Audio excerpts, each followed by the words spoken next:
주님께서 이 땅에 오셔서 낮아지고 낮아지셔서 십자가에서 죽으심은 우리를 높이기 위함입니다.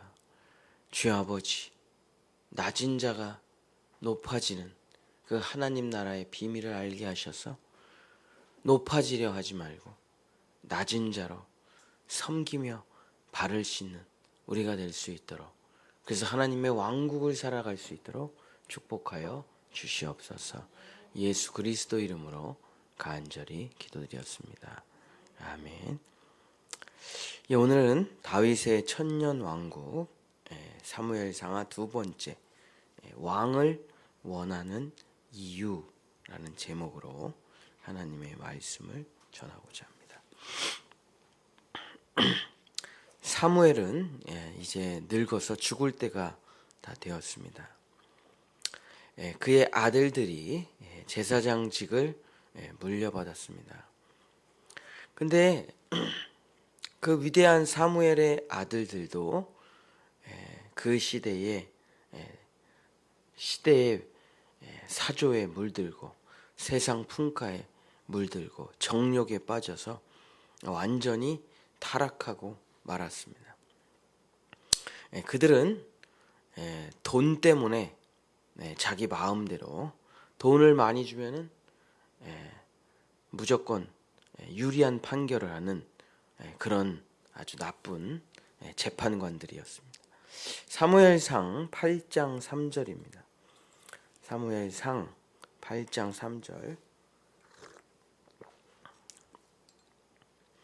그의 아들들이 자기 아버지의 행위를 따르지 아니하고 이익을 따라 뇌물을 받고 판결을 굽게 하니라.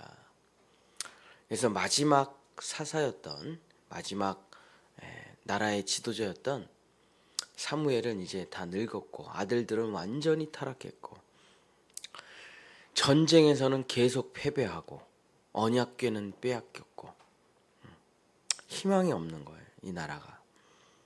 이제 이스라엘은 지도자도 없고 성전도 무너졌고 언약궤도 없고 사무엘을 뒤이을 아들들도 엉망진창이고.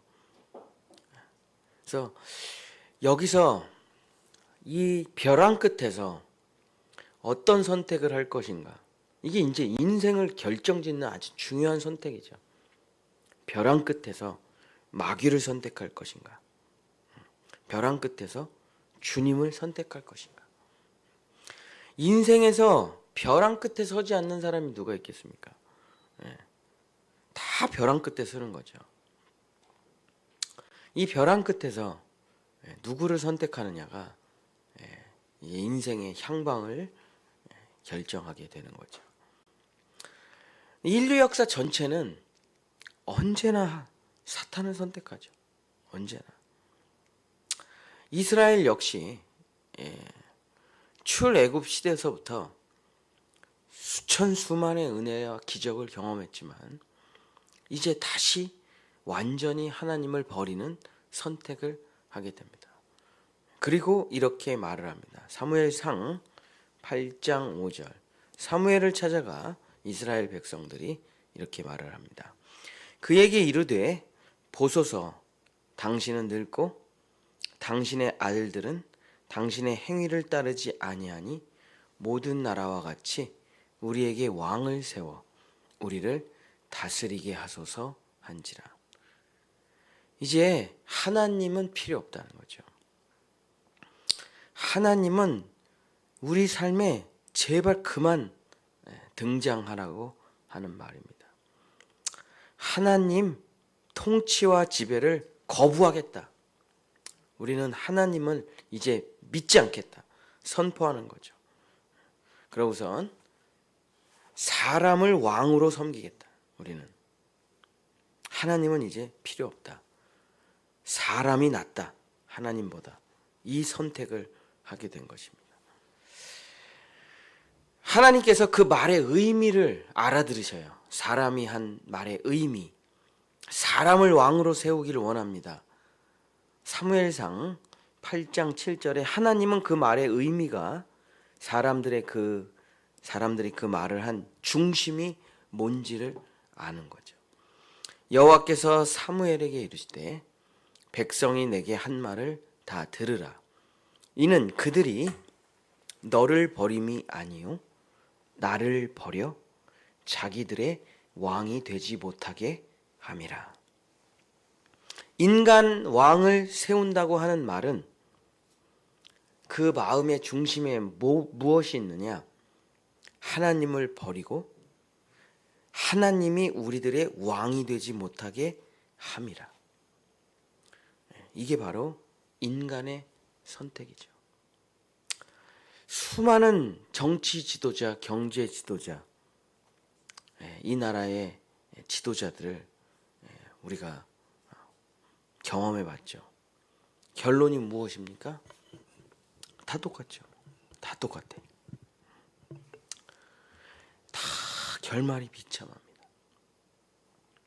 다 결말이 씁쓸해요.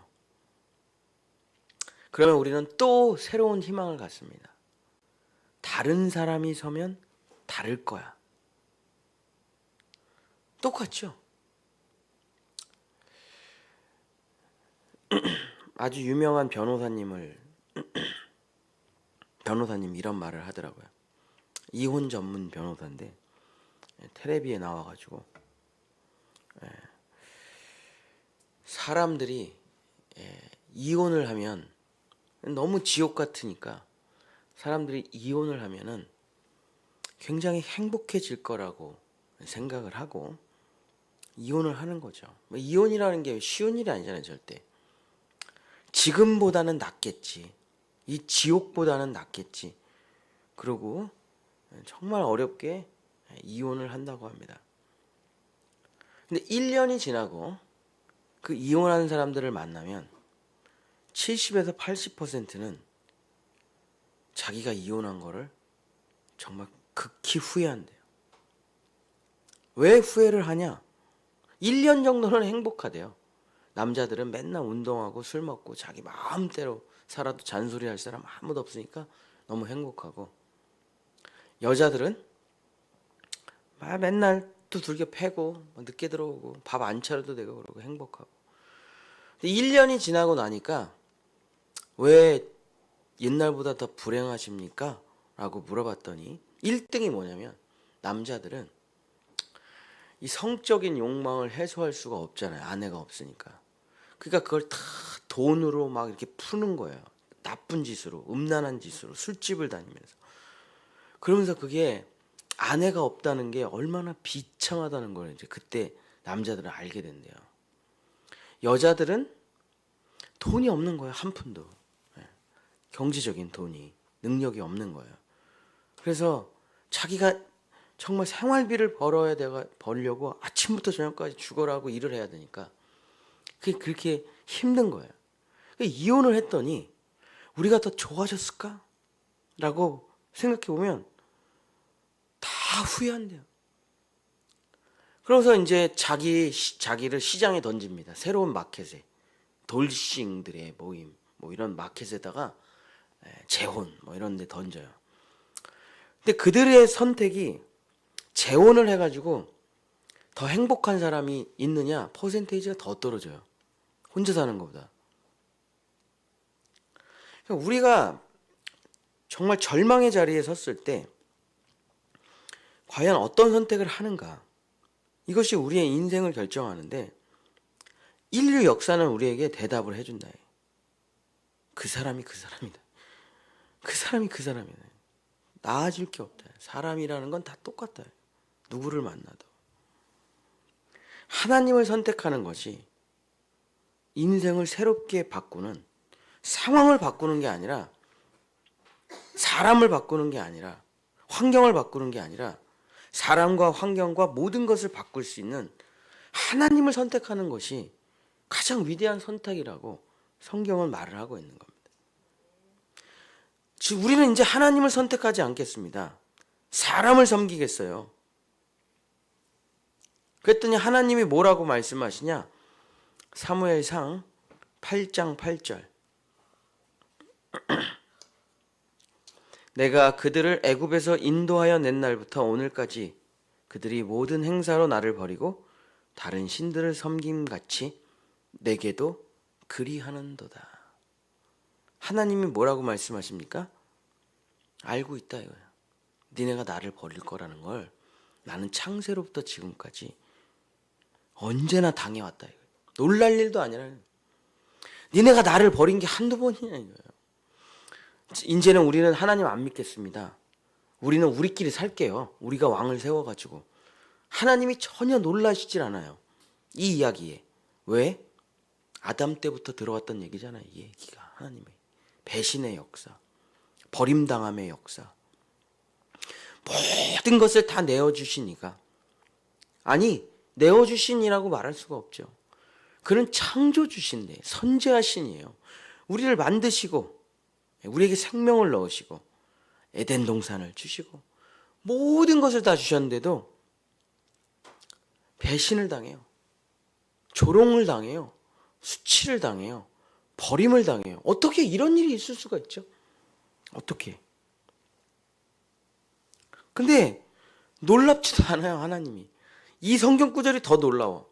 놀랍지도 않다는 게 니네가 날 버리는 게 언제나 나를 버려왔기 때문에. 제가 이 본문을 읽으면서 사무엘상 8장 8절을 읽으면서 옛날부터 오늘까지 너희들은 항상 나를 버리고 다른 신들을 섬김같이 오늘도 또 그리하는도다. 제가 이 본문을 읽으면서 이런 생각이 들더라고요. 하나님은 무슨 기쁨으로 사시냐 이거예요. 하나님은 뭘로 사시는 거예요 도대체? 응? 맨날 배신. 이스라엘에게 버림당하시는, 아담에게 버림당하시는 하나님. 그리고서 사람들이 막 삿대질을 합니다. 왕의 자리에서 내려와 하나님. 그 왕의 자리는 우리가 차지할 거야. 하나님이 왕의 자리에서 있는데 내려와라.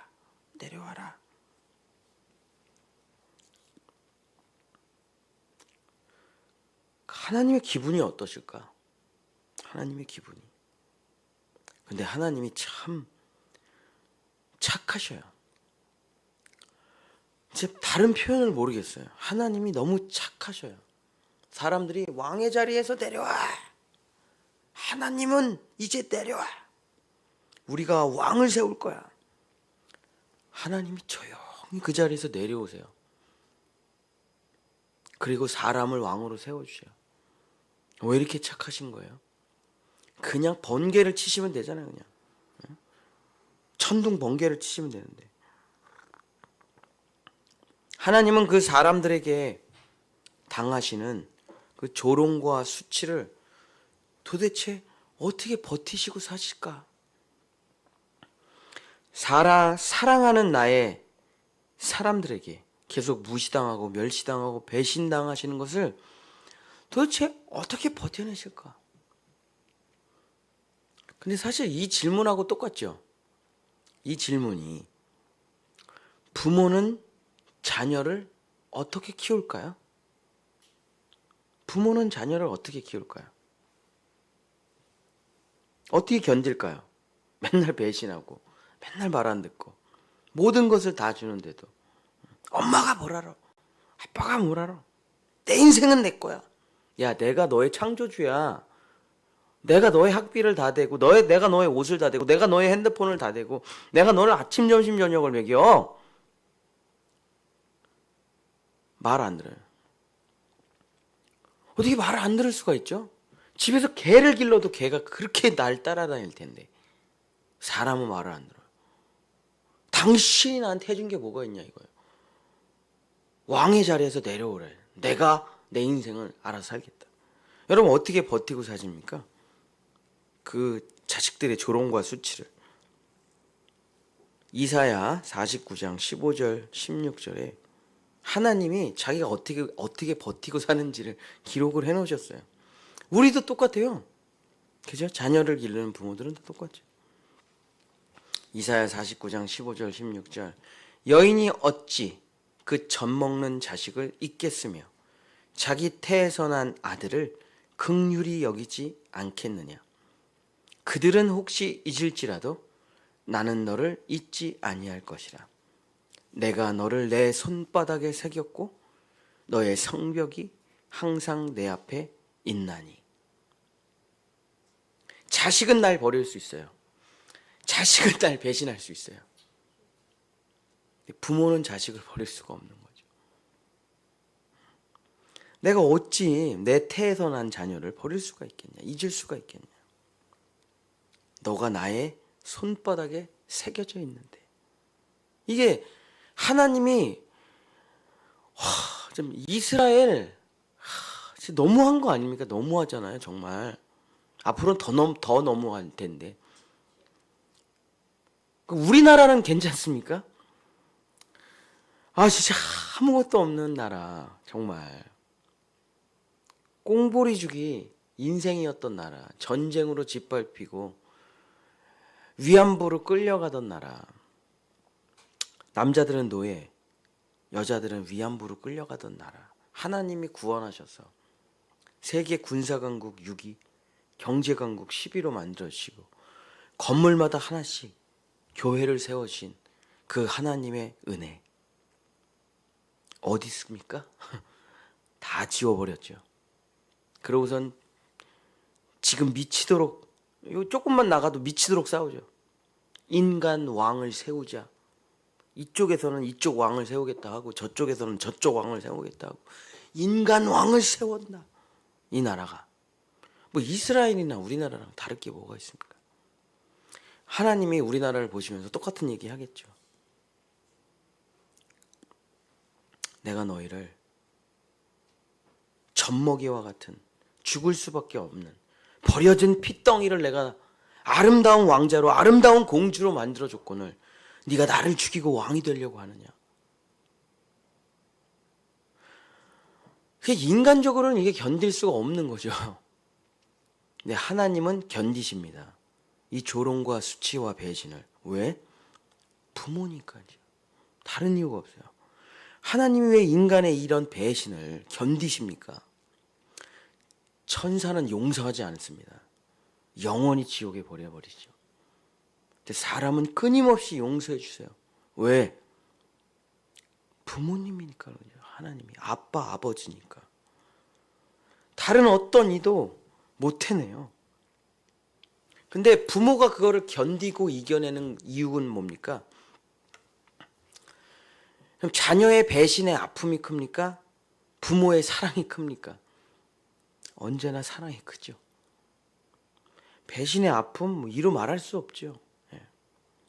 그러나 사랑이 더 크기 때문에 항상 견디고 일어서는 거죠. 아무리 자녀의 배신이 크다고 한들 부모의 사랑보다 크겠습니까? 그래서 하나님은 인간의 손가락질과 수치와 모욕을 받으시고 왕의 자리에서, 하나님의 자리에서 내려오셔요. 스스로. 하나님은 자기를 낮추시는 것에 아주 익숙하세요. 아주 익숙하십니다. 내려오세요. 왕의 자리에서. 그러고선 그 자리에 사람을 세워보라. 하나님 자리에 사람을 세워보라. 니네들이 그렇게 원하니까 세워보라. 그래서 사람은 하나님의 왕의 자리를 빼앗고 어디까지 내던집니까? 하나님을. 총리로 삼습니까? 하나님을? 아니요. 장관으로 삼습니까? 아니요. 말단 공무원으로? 아니요. 노예로? 아니요. 꼴 보기 싫어서 십자가에 못 박아 죽여버리는 데까지 하나님을 떨어뜨려요. 하나님의 자리에서 십자가에 못 박혀 죽는 자리까지 계속 인간들의 조롱과 수치로 내려와. 너는 하나님이 아니야. 내려와. 넌 총리도 안 돼. 내려와. 넌 장관도 안 돼. 내려와. 넌 나의 노예로 있어.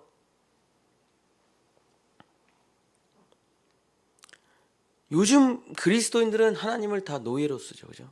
가서 돈 갖고 와. 가서 시험 합격시켜놔. 가서 부동산 가격 올려놔. 안 그럼 너 안 믿는다? 노예로 써요. 근데 말을 안 들어 잘. 집값 올려놓으라니까 안 올려놔? 죽여버려. 그래서 죽여버려요 하나님을. 그 뭐 이스라엘만 그렇습니까? 우리도 그렇죠. 말 안 들으면 하나님 죽여버려요. 그래서 하나님이신 하나님을 십자가에 못 박아 죽여버립니다. 그게 인간의 욕심이에요. 하나님을 끌어내리고 끌어내리고 끌어내리고. 근데 하나님 참 착하시죠? 한 말도 안 하고 계속 내려가셔요. 계속. 어디까지? 죽기까지. 하나님은 견디고 버티고 또 내려가고 또 내려가고 또 내려가요. 왜 내려가십니까? 계속. 부모님이니까. 우리의 부모님이니까. 하나님이 마지막으로 한마디를 하십니다. 이스라엘이 사람 왕을 세우려고 하니까 너희들이 사람을 왕으로 세우면 나 같지가 않다 이거예요. 사람을 왕으로 세우면 어떤 일이 일어나는지를 가르쳐줘요. 첫 번째, 번 돈은 세금으로 다 빼앗기고, 농사지면 좋은 건 다 빼앗기고, 아들을 낳으면 군대로 끌려가고, 딸을 낳으면 후궁으로 끌려가서 어린 자녀들은 왕의 심부름꾼이 될 것이다. 사무엘상 8장 17절에 이렇게 이야기합니다. 결국 왕을 세우는 순간 너희들은 이렇게 돼. 사무엘상 8장 17절. 너희의 양떼의 10분의 1을 거두어 가리니 결론입니다. 너희는 왕의 종이 될 것이라. 그렇습니다. 선거철이 다가옵니다. 새벽에 90도로 인사합니다. 저는 여러분의 종이 되겠습니다. 저는 여러분을 섬기겠습니다. 저는 제 인생을 바쳐 여러분의 노예가 되겠습니다. 저를 뽑아주십시오. 당선되자마자 여러분은 그의 노예가 될 겁니다. 거짓말이에요. 당선이 되자마자 잔익하고 무서운 사람이 돼서 모든 권력과 힘을 집중하여 사람들을 다 자기 노예로 만들어 버릴 거예요. 왕의 영원한 노예가 될 것이야, 너희들이. 사랑하는 성도 여러분, 말씀을 마치겠습니다. 예수님이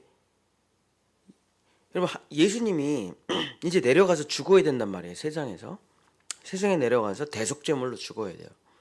여러 가지 죽음이 있잖아요. 근데 왜 십자가형을 선택하셨을까요? 예수님이.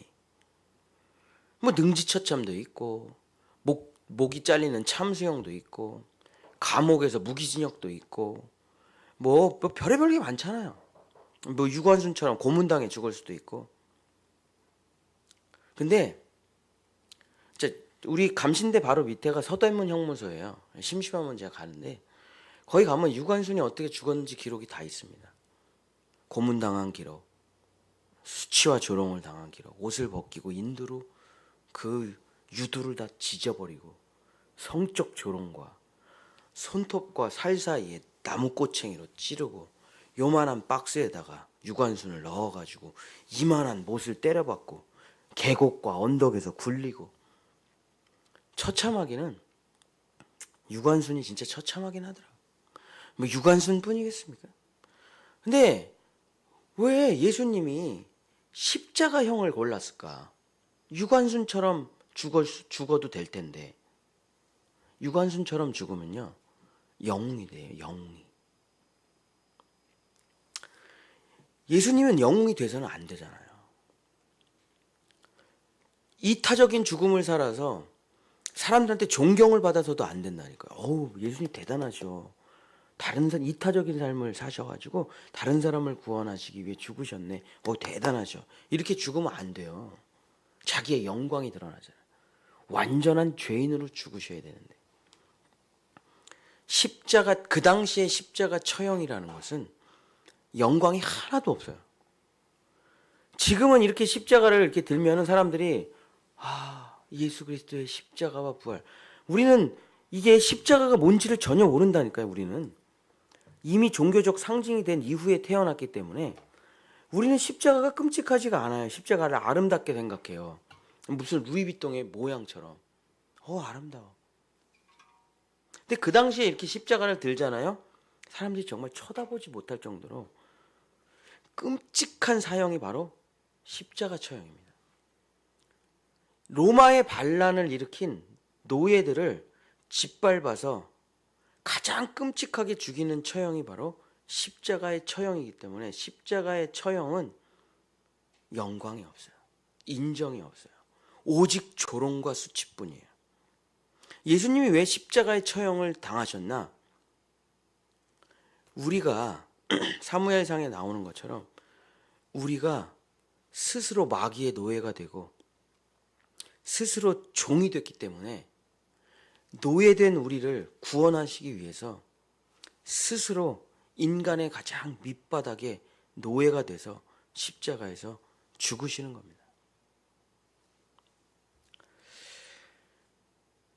빌립보서 2장 6절부터 8절 그는 근본 하나님의 본체시나 하나님과 동등됨을 취할 것으로 여기지 아니하시고 오히려 자기를 비워 종의 형체, 노예의 형체를 가지사 사람들과 같이 되셨고 사람의 모양으로 나타나사 자기를 낮추시고 죽기까지 복종하셨으니 곧 십자가의 죽으심이라. 하나님의 인생을 살펴보면 계속 낮아지는 인생이에요. 하나님의 인생이라는 것은. 하나님은 계속 낮아지십니다. 우리는 계속 높아져요. 하나님은 낮아지고 우리는 높아집니다. 근데 이게 땅에서 보면은 하나님이 낮아지고 우리가 높아지는 것처럼 보여요. 자, 이걸 다시 확 뒤집습니다. 여기가 천국이라고 보면 어떻게 돼요? 땅에서는 하나님이 낮아지죠. 근데 천국에서 보면 하나님은 계속 높아지시는 거예요. 우리는 높아지는 것처럼 보이지만 천국에서 보면 계속 낮아지는 거예요. 이게 천년왕국 하나님의 나라의 원리입니다. 높아질수록 천국에서 보면 낮아지는 거고 낮아질수록 천국에서 보면 높아지는 거예요. 마태복음 23장 11절 12절 너희 중에 큰 자는 너희를 섬기는 자가 되어야 하리라. 누구든지 자기를 높이는 자는 낮아지고 누구든지 자기를 낮추는 자는 높아지리라. 사랑하는 성도 여러분, 말씀을 마치겠습니다. 우리는 이제 하나님의 나라를 살아가야 되는 사람들이잖아요. 그것을 배워야 되잖아요. 사무엘 상하를 통해서 하나님의 나라를 살아가는 천년 왕국을 살아가는 사람이 누구입니까? 높아지려고 하는 사람이 아니라 낮아지려고 하는 사람. 바로 그 사람이 천국에서 높아진 사람이요. 그 사람이 천국에서 존귀함을 받는 사람이다. 가장 낮아진 자는 가장 높아지게 될 것이요. 가장 높아진 자는 가장 낮아지게 될 것이다. 우리는 이 천년 왕국의 이 비밀을 가슴에 깊이 새기고 살아가서 정말 낮아짐으로 섬김으로 하나님의 나라에서 높임을 받는 십자가에서 죽으신 예수님이 가장 높은 자리에 올라가는 그 영광스러운 삶을 우리도 따라가서 예수님처럼 살아가시는 여러분들 되시기를 예수님의 이름으로 간절히 축복합니다. 기도하겠습니다. 높아지려고 하는 자는 낮아질 것이다. 스스로 낮아지려고 하는 자는 하나님의 손에 들림받아 높아지게 될 것이다. 이것이 예수 그리스도의 삶이며 하나님의 삶이며 우리의 삶입니다. 주여, 나이를 먹을수록 지식을 알수록 돈을 벌수록 인생이 깊어질수록 벼가 고개를 숙이듯이 더 낮아지게 하소서. 더 섬기게 하소서. 그래서 불꽃처럼 자기의 생명을 십자가에 다 드린 예수님처럼 우리의 모든 것을 다 우리의 다음 세대를 위해 섬기다가 주여 주님의 손에 가장 높은 자리에 앉는 우리 본향의 성도들 될 수 있도록 주님 축복하여 주시옵소서. 여호와는 내게 복을 주시고 너를 지키시기를 원하며 여호와는 그 얼굴을 내게 비추사 은혜 베푸시기를 원하며 여호와는 그 얼굴을 내게로 향하여 드사 평강 주시기를 원하노라. 아멘. 우리 주여